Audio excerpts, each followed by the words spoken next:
The selfish giant. ముందుగా ఒకసారి పూర్తి కథను చూద్దాం. ఇది చాలా చిన్న కథ. కథలోని అంశము ముఖ్యం కాదు, కేవలం దీని ఆధారంగా మనం ఇంగ్లీష్ నేర్చుకుంటున్నాం. ఆ విషయం మీకు మరోసారి గుర్తు చేస్తున్నాను.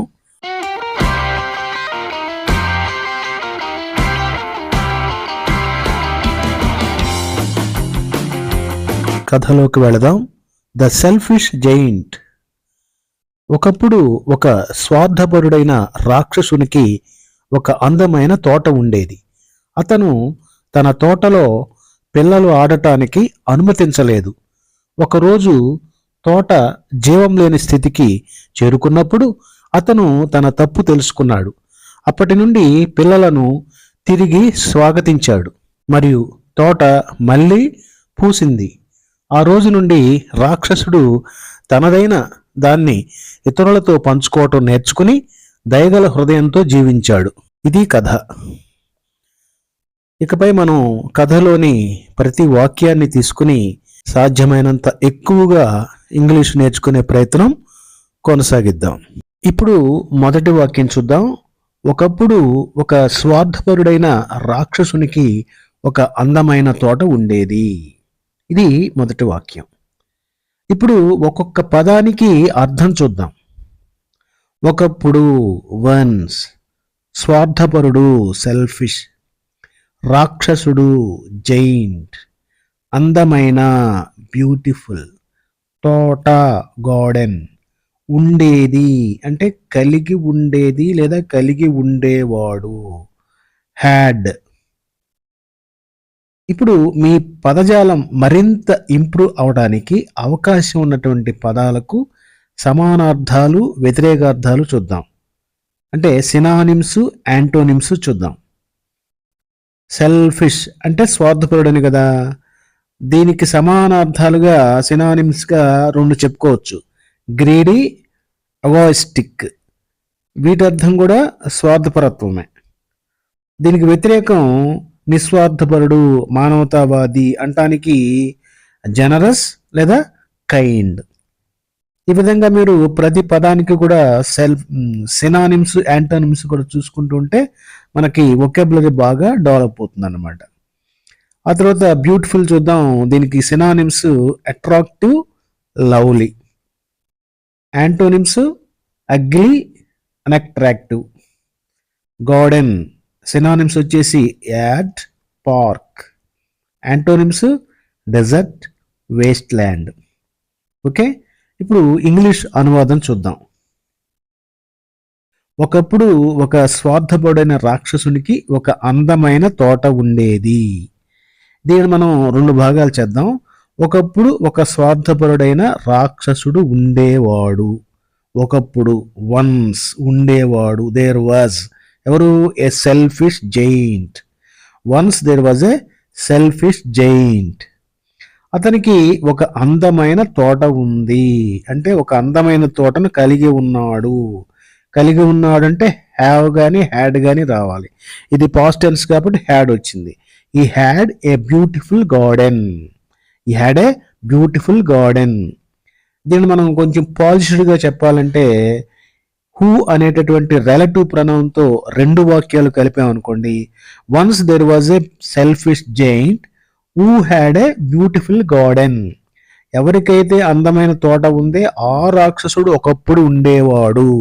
Once there was a selfish giant who had a beautiful garden. ప్రతి కథలోనూ మొదటి వాక్యం ఇలానే ఉంటుంది. దీని గురించి మనం చాలా ఎక్కువ సార్లు అత్యంత వివరంగా గతంలో చెప్పుకున్నాం. కాబట్టి ఈ వాక్య నిర్మాణంలో మీకు ఎలాంటి సందేహం ఉన్నా మీరు తప్పకుండా కామెంట్ పెట్టండి. మనం మిగిలిన గ్రామర్లోకి వెళదాం. Once there was a selfish giant who had a beautiful garden. దీనిలో పార్ట్స్ ఆఫ్ స్పీచ్ చూస్తే వన్స్ అనేది యాడ్ వెర్బ్ అనమాట. It indicates time. ఓకే. రెండు, సెల్ఫిష్ అనేది అడ్జెక్టివ్, విశేషణం. It describes the noun giant. అలాగే జైంట్ అనేది ఒక noun, refers to the person.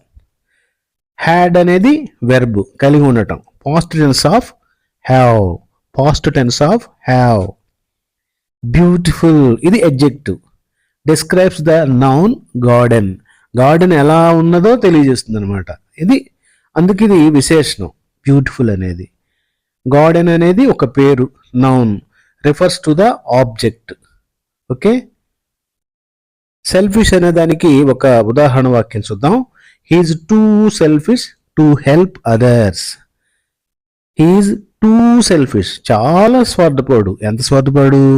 To help others. ఇక్కడ నెగిటివ్ మీనింగ్ వస్తుంది అనమాట. ఇతరులకు సహాయం చేయనంత స్వార్థపరుడు అని అర్థం.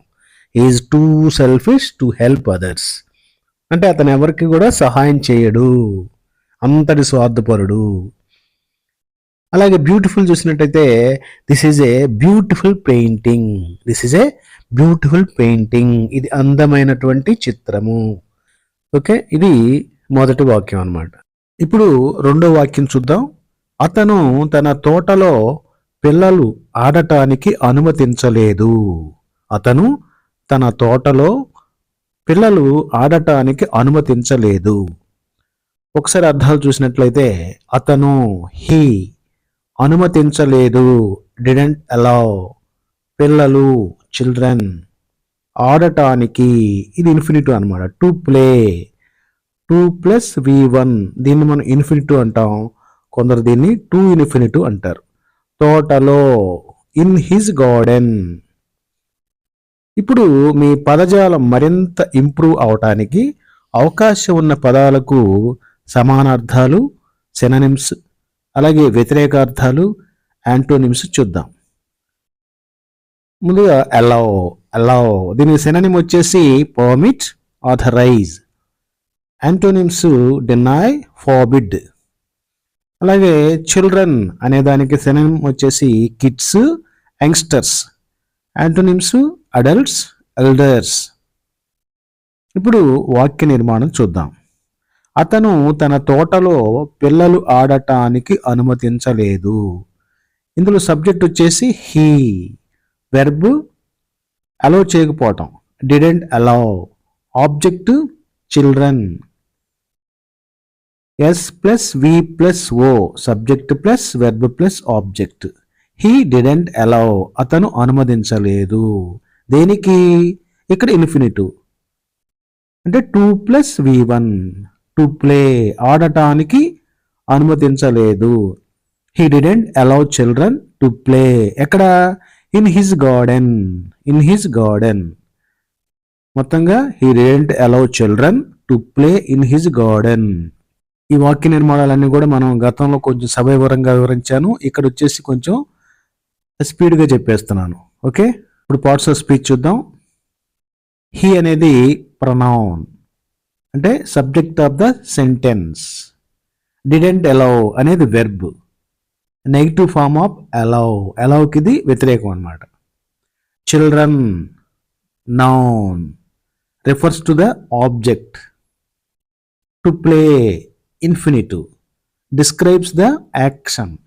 ఇన్ హిజ్ గార్డెన్ ఇది prepositional phrase, describes the location. ఈ ప్రిపోజిషనల్ ఫ్రేజ్ అంటే ఏంటి? యాడ్వర్బల్ ఫ్రేజ్ అంటే ఏంటి? ఇవన్నీ కూడా మనం గతంలో చెప్పుకున్నాం. ఇప్పుడు మన వీడియో లెంగ్త్ పెరిగిపోతూ ఉంటుంది. ఆ పేర్లతో మీకు పని లేదు. ఇక్కడ వాక్య నిర్మాణం మీకు అర్థమైందా లేదా అంతవరకు గమనించండి. లేదు మరింత సవివరంగా నేర్చుకుంటానంటే మనం ముందు వీడియోలు తప్పకుండా చూడండి. ఓకే, ఇప్పుడు యూసేజ్లో అలౌని ఎలా ఉపయోగిస్తారో చూద్దాం. She allowed her friend to borrow her book.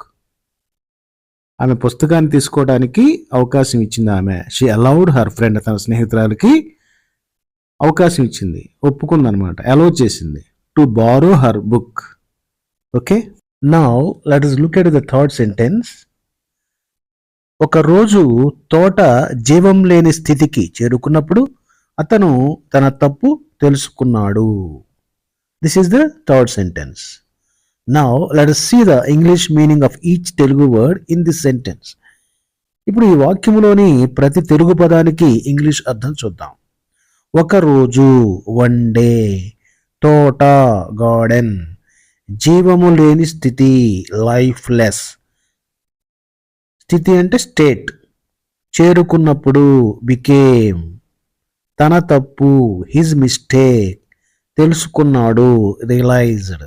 Now let us look at synonyms, antonyms to further develop the vocabulary. Okay, పదజాలం మరింత అభివృద్ధి చెందడానికి మనం సమానార్థాలు, వ్యతిరేకార్థాలు కూడా చూద్దాం. లైఫ్లెస్, దీనికి సమానార్థం డెడ్, ఇన్యాక్టివ్. అలాగే వ్యతిరేకార్థం వైబ్రెంట్, అలైవ్.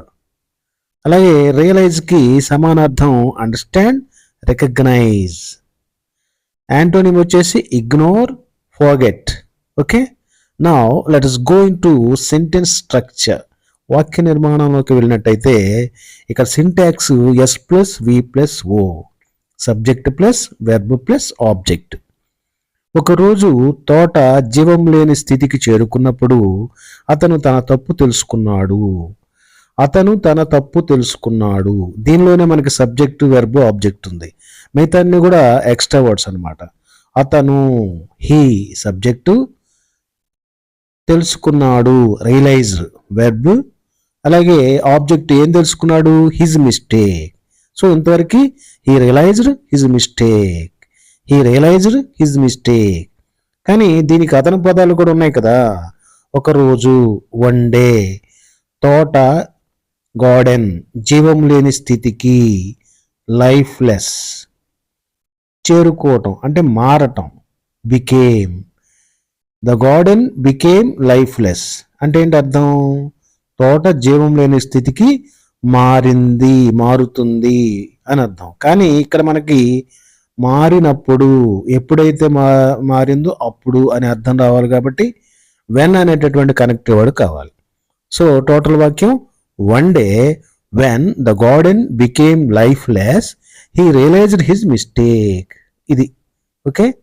ఇంతవరకు మనం పార్ట్స్ ఆఫ్ స్పీచ్ చూస్తే వన్ డే, వన్ డే అనేది adverbial phrase, refers to time, సమయాన్ని మనకి తెలియజేస్తుంది అనమాట, ఒకప్పుడు అని. గార్డెన్ ఇది ఒక పేరు, noun, refers to the subject. Okay. Became మారటం, verb, past tense of become, బికమ్కి ఇది పాస్ట్ టెన్స్ అనమాట. లైఫ్లెస్ ఇది గుణం, adjective, describes the noun garden, garden యొక్క స్థితిని మనకి తెలియజేస్తూ ఉంది, గార్డెన్ లక్షణాన్ని తెలియజేస్తూ ఉంది. రియలైజ్డ్ వెర్బ్, ఇండికేట్స్ అండర్స్టాండింగ్, అప్పుడు కదా అతను తెలుసుకున్నాడు, రియలైజ్డ్. ఇక్కడ తెలుసుకోవటమే వెర్బ్ అనమాట. సో ఇప్పుడు చివరిగా ఈ రియలైజ్ అనేటటువంటి వెర్బ్ని మనం యూసేజ్ చూసినట్లయితే, ఈ realised his potential after the competition, పోటీ తర్వాత తన యొక్క సత్తాను గుర్తించాడు, తన దమ్ ఏంటో గుర్తించాడు, తనకున్నటువంటి క్యాపబిలిటీ ఏంటో తెలుసుకున్నాడు. He realised his potential after the competition. Okay friends, ఇప్పుడు 4 మరియు 5వ వాక్యాన్ని చూద్దాం. అప్పటి నుండి పిల్లలను తిరిగి స్వాగతించాడు మరియు తోట మళ్ళీ పూసింది. అప్పటి నుండి, from then on, from then on. తిరిగి స్వాగతించాడు ఎవరు, giant. He welcomed the children back, పిల్లలను తిరిగి స్వాగతించాడు, మరలా రమ్మని అభ్యర్థించాడు. మరియు తోట మళ్ళీ పూసింది, మరియు అండ్ తోట, ద గార్డెన్, మళ్ళీ పూసింది, బ్లూమ్డ్ అగైన్. టోటల్గా వాక్యం, from then on he welcomed the children back and the garden bloomed again. Okay. అలాగే చివరిగా, అప్పటి నుండి రాక్షసుడు పంచుకోవటం, తన దగ్గర ఉన్నటువంటి ఏదైనా సరే ఇతరులతో పంచుకోవటం నేర్చుకున్నాడు మరియు దయగల హృదయం గలవాడిగా మారాడు. అప్పటి నుండి, ఫ్రమ్ దెన్ ఆన్, రాక్షసుడు పంచుకోవటం నేర్చుకున్నాడు. ద జైన్ లెర్న్డ్, నేర్చుకున్నాడు. ఏం నేర్చుకున్నాడు, టు షేర్, పంచుకోవటం. అండ్ మరియు బికేమ్ కైండ్ హార్టెడ్, దయగల హృదయం గలవాడిగా మారాడు. ఇది ఓకే. ఇప్పుడు వొకాబులరీ చూస్తే, అప్పటి నుండి, ఫ్రమ్ దెన్ ఆన్, రాక్షసుడు, ద జైంట్, పంచుకోవటం, టు షేర్, నేర్చుకోవటం, లెర్న్, దయగల హృదయం, కైండ్ హార్టెడ్. ఓకే. ఇప్పుడు సినోనిమ్స్, యాంటోనిమ్స్ గమనిస్తే, లెర్న్ అంటే నేర్చుకోవటం, దీనికి సమానార్థాలు స్టడీడ్, అక్వైర్డ్, గెయిన్డ్. అలాగే వ్యతిరేక అర్థాలు యాంటోనిమ్స్ ఫార్గాట్, ఇగ్నోర్డ్. ఈ సినానిమ్లో ఒకదానికి మనం యూసేజ్ చూద్దాం. Gained, he gain new skills through practice. అలాగే యాంటోనిమ్స్లో ఒకదానికి యూసేజ్ చూద్దాం. Ignored, she ignored the importance of learning. Okay. అలాగే కైండ్ హార్టెడ్, దీనికి సినోనిమ్ వచ్చేసి కంపాజనేట్, జనరస్, జెంటిల్. అలాగే యాంటోనిమ్స్ క్రూయల్, సెల్ఫిష్, అన్కైండ్. సినానిమ్స్లో కైండ్ హార్టెడ్ దానికి మనం ఎగ్జాంపుల్ వాక్యం చూద్దాం. A kind hearted man donated food to the needy. అలాగే యాంటోనిమ్లో క్రూయల్ అనే దాన్ని చూద్దాం. The cruel king ignored the suffering of his people.